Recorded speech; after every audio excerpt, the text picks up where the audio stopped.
بسم الله الرحمن الرحيم. عن أبي هريرة رضي الله تعالى عنه قال قال رسول الله صلى الله تعالى عليه وسلم: لو كنت آمرا أحدا أن يسجد لأحد لأمرت المرأة أن تسجد لزوجها. رواہ الترمذی. نبی کریم صلی اللہ علیہ وسلم نے ارشاد فرمایا،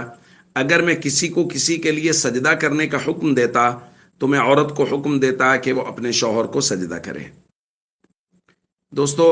دیکھیے یہ کس قدر بڑی بات ہے جو نبی کریم صلی اللہ علیہ وسلم نے ارشاد فرمائی ہے، اور اس سے شوہر کا حق کس قدر واضح ہو کے ہمارے سامنے آ گیا کہ نبی پاک صلی اللہ علیہ وسلم اس باریک تشبیہ کے ساتھ یہ بیان فرما رہے ہیں کہ عورت کو چاہیے کہ وہ مرد کے ہر حکم کی فرما برداری کرے۔ دیکھیں یہاں ایک بات میں ضرور درخواست کرنا چاہوں گا، اگر ہر ایک اپنے حق کی جنگ لڑتا رہے گا جیسا کہ ہمارے معاشرے میں ہو رہا ہے، قوم من حیث القوم، معاشرہ من حیث المعاشرہ اور فرد من حیث الفرد، ہم میں سے ہر شخص اپنے حق کی جنگ لڑ رہا ہے، اگر ہر کوئی اپنے حق کی جنگ لڑے گا اور دوسرے کے حق کو اگنور کرے گا تو معاملہ بگاڑ کی طرف چلا جائے گا۔ اس لیے یہ درخواست بارہا کی جا رہی ہے کہ مرد کو چاہیے وہ عورت کے حقوق کو مقدم رکھے اور اس کے حق کو ادا کرنے کی کوشش کرے، اسی طرح عورت کو چاہیے کہ وہ مرد کے حق کو ادا کرنے کی کوشش کرے۔ عورت مرد کے حقوق میں کمی نہ کرے اور مرد عورت کے حقوق میں کمی نہ کرے۔ جب ایسا ہوتا ہے کہ حقوق میں خود کمی کرتے ہیں اور سامنے والے سے یہ مطالبہ چل رہا ہوتا ہے کہ میرا ایک ایک حق ادا ہونا چاہیے، اور یہ معاملات پھر دن بدن بگاڑ کی طرف چلے جاتے ہیں۔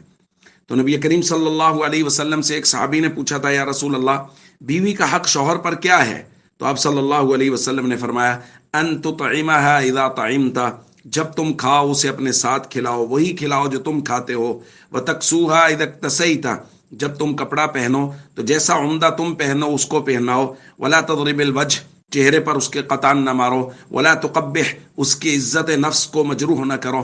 ولا تہجر الا فی البیت، اور اس کے ساتھ علیحدگی نہ کرو مگر کمرے کے اندر ہی، یعنی اگر اس کے ساتھ کسی وجہ سے ناراضگی ہے تو ڈھنڈورا نہ پیٹو بلکہ کمرے کے اندر ہی آپس میں معاملات کو سلجھانے کی کوشش کرو۔